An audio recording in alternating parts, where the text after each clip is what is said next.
Why? Because I broke down therapists to the... I got bars, fool. Hi, everybody. I'm Seth of Sweats and Suits Podcast, and today's live we are featuring a good friend of mine, better friend to the pod, and a lover of minds everywhere. We have Miss Lakeisha Russell. Hi. There you go. Hey. Speak to the people, you know what I'm saying? We got stepdaddy Eric in the building. Whoa, what? Yeah, because you father these niggas, bro. I got concerned like, whoa. So the person I'm talking to does not have kids. Oh, you see how man, Eric is one of the ones that when he get him one, he gonna flaunt that. You know what I mean? Factual. Yeah, she like a new Gucci belt. So, hey. Yo, so we back, right? We coming back, and for the people that just tuned in, I played a little bit of a unreleased car chat of Sweats and Suits Podcast. There is a car chat of Eric out there. Drop because I had a very emotional day that day where I was let some stuff out I didn't know I had in there. Facts. And I let Dr. Russell hear that. Mm. He had the mind shits. You can't be serious. 1 second. I think I have mind. Unless you just don't be doing so cold, man. I ain't crazy. Oh, shit. What's good, everybody? What's poppin'? Take something from it, man. Wave at everybody, Miss Russell. So if you have any questions for a black therapist, we've been asking her all sorts of shit. She done broke us down. She done gave us bars so far in this episode. So I do be asking, like, what made you get into, like, mental health and, when did you awareness? know? Yeah. Like, more so, not what made you. I could tell that you're already a caring person, so you just took that shit to a whole another level. But when did you know? All right, I like listening to motherfuckers. Like, and when did you know? Hey, I want to listen and help people. Like, not just listen. You know what? My very first job, I was 14 at the Boys and Girls Club, and I was a PALS assistant, so working with the 5 to 7-year-olds. And what I noticed that they had a lot of behavior issues, and people would automatically try to like kick them out the classroom or kick them out of the club.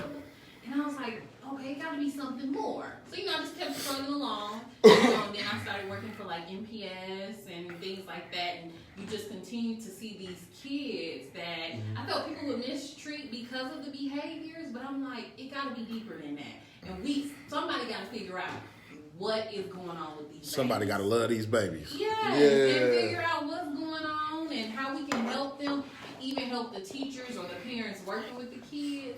And from there, that sprouted like, okay, therapist and like doing the research, like, yeah, that's what it is. I'm gonna be, at first my goal was like to be a child psychologist, to go on and get my doctorates and things like that. But like at grad school, I was like, I'm tired of school, I'm ready to get out, I'm ready to graduate, And so that's where I stopped at my master's level degree. And so graduated from that, and I was just like, I'll go back and get my doctorates later. But, like, I could still be a therapist, working with people, take the National Counselor exam and all of that. And so... I hate how casually she said that shit. But, hey, if you got a master, I hate to see what you do with the doctors. So with the master. Fam, I just hate how she said it. All right, I'm going to go back and get that shit. I'm going to fuck with that. I'm gonna fuck with that shit later. What up, Steve? What's good, bro? Question, though. So since you being a mental health therapist and like I said, being in church, when you do have sessions, like how much of it is what you're taught in the classroom and how much of it is ministry?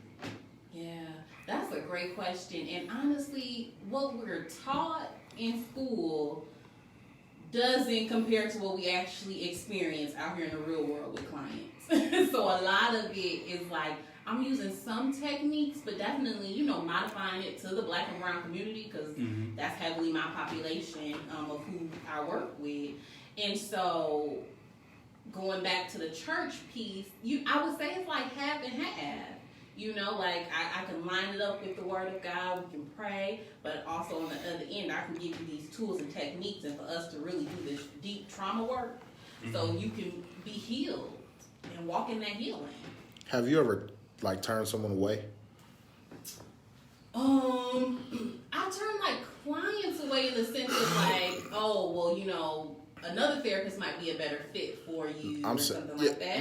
Maybe or, I'm talking about just you personally. Something about them was like, nah, I can't do it. Like it's just. Fortunately, that has not happened. Like I have not had like some kind of thing like, this might not. Like how would you handle someone like you're so heavy in the ministry, you're heavy in the church? How would you deal with someone who doesn't believe? Yeah, I have a few in my practice that don't believe in God, and so I operate. You know how they go about things, right? Like I'm not denouncing who I am or what I believe. But the focus is on more of like their trauma, their childhood, you know, more on those kind of issues. Right. And not to say, you know, when I get believers that we don't focus on that, but I can kind of like immerse God within more that in flow it. Of that Yeah. session. So you just kind of stay away from it for people who may not believe or who may not be with it. Is that... I guess that would be my fear, like my worry. Like when you come across people who you don't have the same beliefs as, so to speak, how does that, you know what I'm saying? How do you, and that comes from being, I guess, you know, that's something I said is great about you. You know how to separate, but how hard is it sometimes to separate and not want to invoke yourself? Like, because like, yo, I don't believe in that. I mean, you know, let me tell you about God a little bit. Right. Now, don't like you may not believe in the Lord, but let me tell you about my Jesus. Maybe, you know what I'm saying? Like, how hard is it to not... You know, I do have to, like, shut it. Because sometimes I want to be like, tell you how good God is and, like, what he can do for you, you know, if you add him to your list of folks. If you put him in your tea in the morning. You know, but again, I never want to, like, push that on a client either. And so I just have to be like, okay, Kiki, like, after they leave, just pray for them. You know what I mean? Like... And that's what I hold true to. Is like, even if you don't believe, but yet my spirit is like, you know, they battling with this, and this. You need to pray for them. So I'll do it like after they leave. If you watch and come with your questions, I'll definitely ask her. With you obviously have an extensive background of dealing with all sorts of people. Damn, I know you can't say who they are or possibly even what, like, but have you had some of those difficult ones, like, that have fucked you up?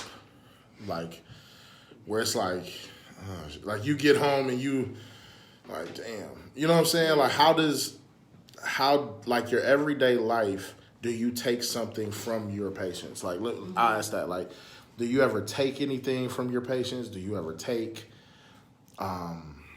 something, just like if they tell you something that you can learn from them, have you ever, do you take stuff from your patients and apply it to you sometimes, even though, you know, you're technically helping them?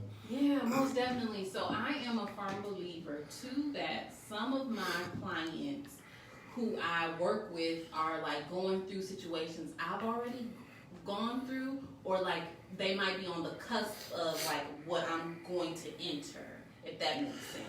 And, you know, working with them allows me to also gain clarity in just certain situations in my life. And so I can learn some things from my clients and that I'm appreciative of.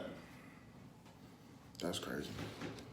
See, that, like, I think it's like humanizing, so to speak, because when you're dealing with like therapists, or you're dealing even with some people in certain professions, there is a glow or a superhero effect to certain jobs. So it's different to see like you be human. Like, you know, it's like being a kid in school and finding out your teacher's real name. Or seeing your teacher out in public, like, bitch, all I thought you did was teach. Like, you don't sleep at the school? Like, you know what I'm saying? That, so to see, like, you know what I'm saying, to hear that you have that, those moments where it's like, okay, yeah, I can take this from this person. Like, oh, really? I learned that from you. You know what I'm saying? Like, that's dope to hear it, because, like, I think everybody looks to humanize certain jobs. Like, you don't always want to see a doctor be a doctor. You don't always want to see a therapist be a therapist. Like, do you ever struggle with friendships or relationships because of that? Like, Oh yeah. Like have you like dating? Like, what's dating a therapist like? Is it hard? Dating a therapist that's of God. That's ooh. You just had to put you see Jesus her in skirt? there. That shirt got a Christ shirt right there. A Kojic? That's Kojic. That's Kojic? That ain't Baptist. That's a Kojic. that ain't Baptist. That's a Kojic. Girl, coming in here with your Kojic fit on. It's pink though, fam. It's an Easter Kojic. Man, I just thought about really the whole package. I was like, ooh. Like, how hard is like dating? Like, can I ask you? Tell the people, are you married? No. You're not married. Are you single? I am. So you out here mingling? No. Not necessarily mingling. In the pandemic, but No, not because you're in a pandemic. I mean, obviously. I mean, but even therapists got their needs. yeah. Just because you a Kojic don't mean you can't get some code.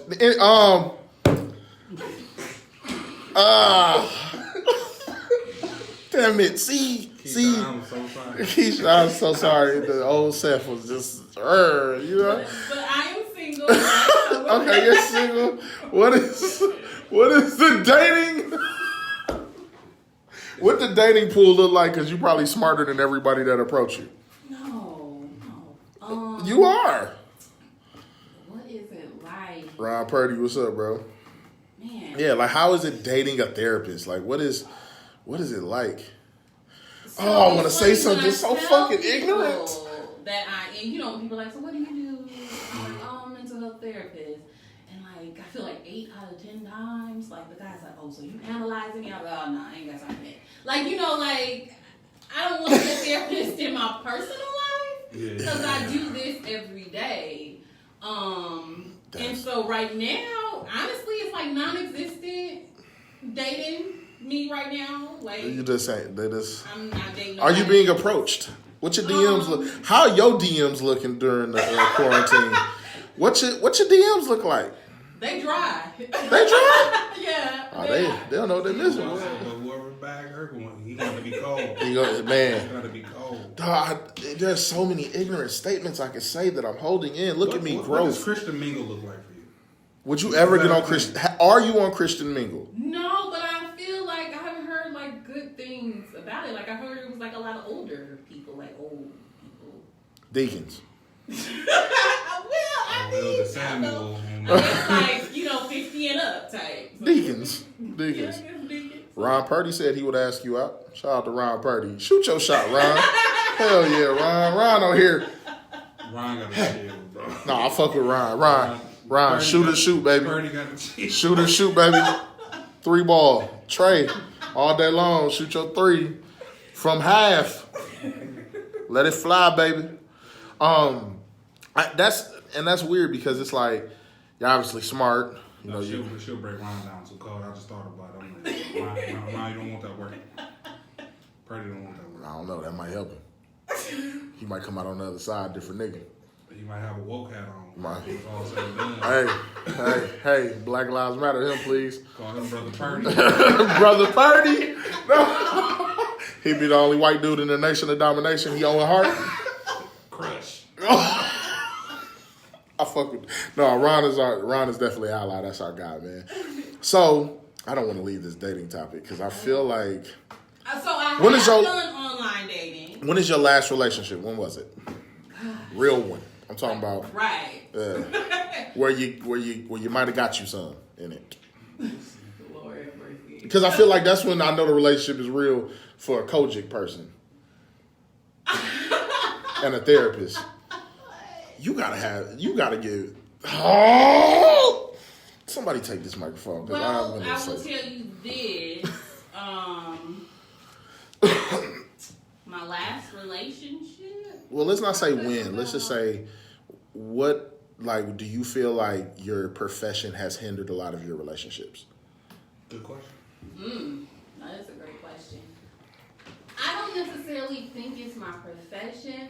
I feel like when men see educated women and they might get intimidated. Ooh. Speak on If it. I can toot my own horn, and again, in no way I want people to be like, oh, she's so conceited or whatnot. Like, I know I'm out here making boss moves. Like, that's not, you know. Brr, brr, brr, brr. I think when Broke ass people see that, that might, like, shy them away, maybe. Oh yeah, because you can't just approach it.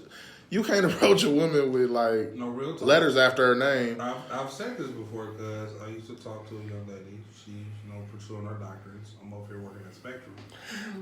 I was like, yo, I don't feel like I'm bringing enough to the table. But she told me on multiple times, like, yo, none of that matters. Right. But I'm like, yo, you say that now because you see me on an everyday basis. That's what men fuck up Wait though. till we in a 7-day, everyday type of thing. Then I can trust your assessment on that. But I think that's men though.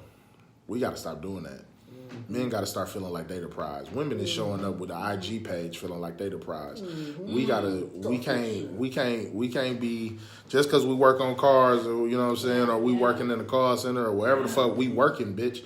So how about you respect that? I'm still a man. Like I don't care how much you make. You know what I'm saying? I'm gonna treat you like the queen you are, whether you made a dime or you made a dollar. You hear me? But the problem I just is, think men want to feel like they're bringing enough to the table. that's our fault.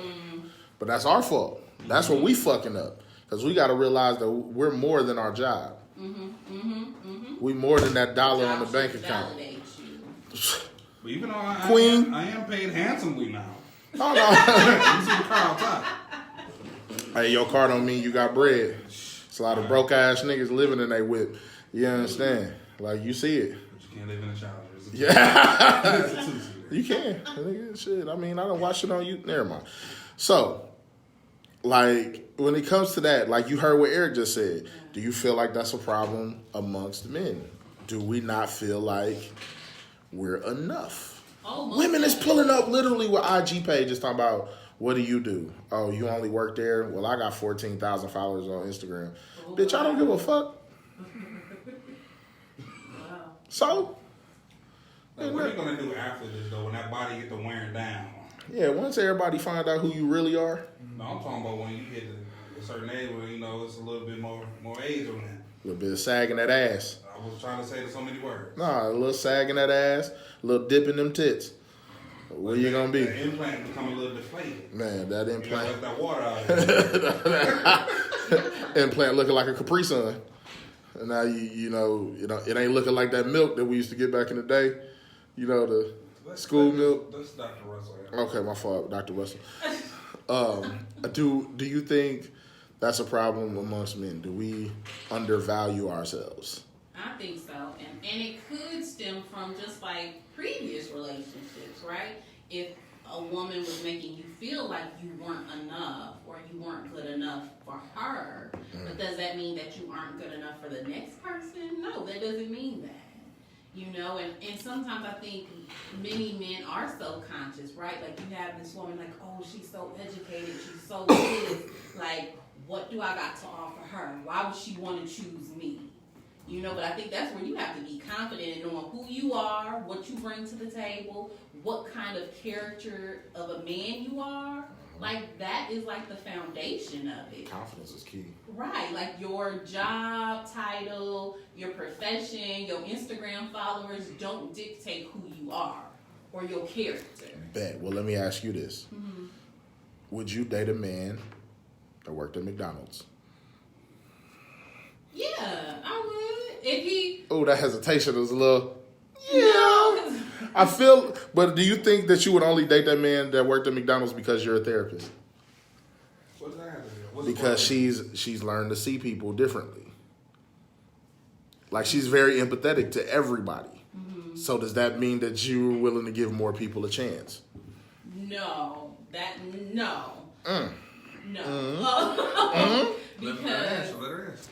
at the end of the day, you know, for me being who I am and like loving God and things like that, I got to see your fruits of your labor. Like, you know, what you bring to the table, and not in the sense necessarily financially, but like, are you goal oriented? Are you motivated? Are you determined? Like, you know, how are your finances stacking up in the sense of, are you financially smart, right? Are you independent?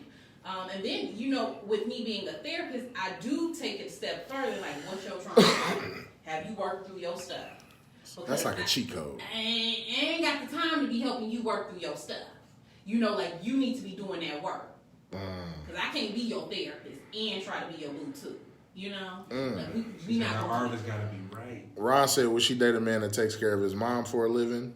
And Kara said, it's okay, McDonald's, are you going to be there forever? Like, what if he got dreams of just being the manager? Being a manager of McDonald's? That's something to talk about, right? Okay. Okay. Because I think at the end of the day, like, I know, like, where I'm going at the end of the day, what my goal is, but I need to have a partner that's equally as driven. Even if it's to be a manager, you better be the best doggone manager of that store. Only McDonald's. You know, said, yeah. But who won't be envious or jealous, right? Like, if my trajectory is just going right here, and you know they are just like, shit, house husband. I'm there. I can't do it. You can't be a house husband, nigga. I can't go to my wife like, yo, can I get some haircut money? Hey, you know what? If she was a real woman, she'd already have it in your account. You wouldn't have to ask. No, I can't do that. Your name on it too, player. She still dictated to cut my water off or not. Nah, but that means you ain't comfortable in your relationship. That means you afraid. That means you afraid she don't love you enough to keep you crispy. I mean, I'm just saying, you gotta. That's some shit. No man should be afraid that his wife ain't gonna get his hair cut that week. I'm just saying. Yo, baby, Hey, me and some of the fellas was thinking about going out of town. Is there some money in the budget? But I mean, you got to be doing something at the crib. Like she can't come home to like the house being dirty. No, if I'm gonna stay at home, I want to have like some type of stay at home business or something I can do online or something. But I can't do that. Oh, Ron trying to take you out for Cheddar Bay biscuits. Ron ain't playing. Ron said, if she okay with that, then, you know, shit, we can go for some Cheddar Bay biscuits. On the house. Hey. I mean, shoot, man. That's all I'm saying. Ron, go ahead, man. Do you, baby? Do you, baby? Do you, like, where do you see, like, as far as the country is going, like, has this been something that you have sat and kind of thought about, like, because it seems like, I know we were talking before we got on air where we were talking about how quarantine has brought out the willingness to talk about mental health and stuff like that. And I said that, you know, mental health is a accessory, it seems like now, because it's popular to talk about. Like in 2017, niggas was like, no, I'm okay. And now it's like, no, you know, nigga need therapy. You know what I'm saying? Like it's a cool thing. Like, and even though it's a I guess a good upward trend, right? It's still a trend. And I don't feel like it's as sincere. Like Charlamagne talking about it, so niggas gonna jump on the wave. What happens when? But if you're making awareness about it and people so happen to get on it, I mean, of course it's gonna be a trend, but I don't think it's in a negative light. Though. Yeah, but niggas talking about it like it's a new watch. It's good that we're having that conversation, though, G. Yeah. And maybe within the trendiness of it, people will really have the opportunity to do some real work, and then it's no longer like I'm just playing this game, you know? Yeah. So, like, do you worry that we're gonna trend backwards, though? Do you worry that this is like everybody's talking about it, but are the clients really going up because the way people are talking about therapists should be living lavish in mansions? Because if they're getting that many clients, the money should be flowing. You go. I mean, you get what I'm saying? Like, it should be an upward flow of people then. Or are we just talking about it on Facebook? Or are we just airing ourselves out on Facebook for the attention? So I feel like it's different layers to this. It's that layer of folks that are putting it out there on Facebook, right? Because just what they do, they put a lot of stuff out there on Facebook. And not to say they aren't sincere about saying, I need help, right? But then if people send them the things, they may not act on it, right? And then you have the layer of folks that have reached out to therapists, done that one session or two, and was like, oh no, this is too much for me, and I'm gonna put it on pause, or just not go back.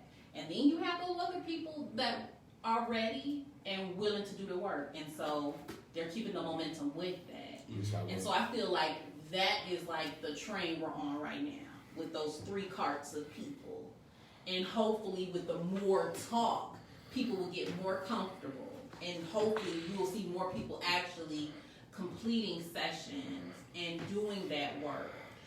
So, for the people that don't know but would like to get help, how would they go about seeking the therapist? And real quick, somebody said, Kara said it's a lot of people that don't want to talk to therapists, and it's expensive. So how do you first feel about the people who just don't want to talk? And expense wise, is there any tips you can give somebody on how to curve some of that cost? So I guess that kind of goes in. Yeah, but I caught her comment, so I wanted, So for the people that don't want to talk, I remember one of my clients, like she was referred to me from a friend who found me on a directory. And I remember like the first few sessions, we sat there, like, you come in, you keep showing up. And I'm going to keep showing up, even if we're not talking about nothing and we just sitting there. Because, I think it takes time for people to build that trust and that rapport. Or sometimes, even with adults, I use play therapy where we're playing games. Because if this helps to, like, break that wall for you and build that rapport and for us to better connect, we can do that. And then as we're playing these games, they just start talking. And that's when I'm able to probe my questions or, but continue to have them connect because they keep showing up. So, eventually they'll start talking. And I think the people that probably don't like talking is they might, in their younger years as a child, they might have been dismissed when they had something to say. Oh. And so, those are all things to think about. And then the other piece of that, therapy might be expensive, which is true. Yeah, not everybody can afford, a typical rate of what therapists might charge. But I encourage people to ask if they have a sliding scale fee. And typically therapists offer that based off of income. And, depending on income, you could be paying, little to nothing. Or it asks them if they do, have any pro bono slots. So pro bono is something for free. Some therapists might have, I do this many, people for free. Giving some kind of leeway to that. So I would ask that. And then it's a lot of, oh my gosh, what is her name? When I think of it, I'm going to send it to y'all so y'all can post it. But it's a lady that created a foundation where she is sponsoring people to have free therapy sessions. And she's footing the bill. And then Taraji's foundation, her foundation is footing the bill for people too. So if you find a therapist in your area that's connected to her website, the Boris L. Henson Foundation, who are connected with that, you can get your sessions paid for free. But to find a therapist, I encourage people to you can go to Psychology Today, which is a typical one. But then there's Therapy for Black Girls, which are, many of them are Black therapists who work with Black women and girls. There's Therapy for Black Men. If you're a male and you're looking for a therapist, you just put in your state and things like that. Melanin and Mental Health is another directory that you can go on to. Or I tell people, DM me, and I'm shooting people different therapists all day, every day. People will DM me on my LinkedIn, my Instagram, or my Facebook looking for therapists. And I have no problem connecting them with therapists in their state. My last question for it is, how do you feel about the therapy phone lines? How do you feel about the calls? The call center and do you have to be licensed to work in one of those call centers? Yes, you do. Yep, you do have to be a licensed therapist to manage those EAP lines and things like that. You do. No shit, I didn't know that. Now the crisis hotlines, I'm not. I'm thinking more of the crisis hotlines. You want to talk to somebody now. Right. Are those the free The free, like, you just need to text talk to this somebody. number, Yeah, blah, you need blah, to call blah. somebody. This is free. Now with those ones, I'm not honestly sure if you have to be licensed. I mean, ideally we would want them to be because we don't want them just giving off any kind of information. Right, but because like you'll hear some where they say they follow a script, and it's like, how can we really trust that? Yeah. But we're gonna shut the live down. Tell the people something. Like if you want to give any word to the people currently listening, where they can find you. I mean, if they listen to the episode, they'll get all that information anyway. But if you just want to give some words to the people, right here, Ron said he DM her, but not for therapy. I just wanted to let Ron is shooting, boy. I ain't mad at it. Yeah, but hey, I'm telling you, Ron, it's different. Never mind, bro. Black is different. It's just that shit hit different. It'll fuck your life up. You saw what happened to Common. Hey man, that black coochie different, bro. I tell you. Let her do her. Sorry, say your shit. Say your shit. I just want people to walk away with this knowing that it's okay to have a conversation about mental health, even in your family. It's okay to feel what you feel, because I think oftentimes we take away people from feeling those emotions, and it's okay to have all those ranges of emotions. It's okay to talk to a therapist, and I know in the black community we are big on what goes in the home stays in the home. But I'll be out here dismantling that myth with kids and families and parents and all. That, it's okay to share with people so you can begin that healing. Don't be afraid to live your truth either within that. Because once you start living your truth, that healing will come. Real shit. Y'all heard it. Bars, nigga. We're going to wrap the show up. You'll probably be able to find this live on our YouTube page, Sweats and Suits. Just look it up. Sweats and Suits Podcast on YouTube. We'll have this whole 30 minutes on there, but the rest of the episode will be dropped on everywhere you listen to podcasts.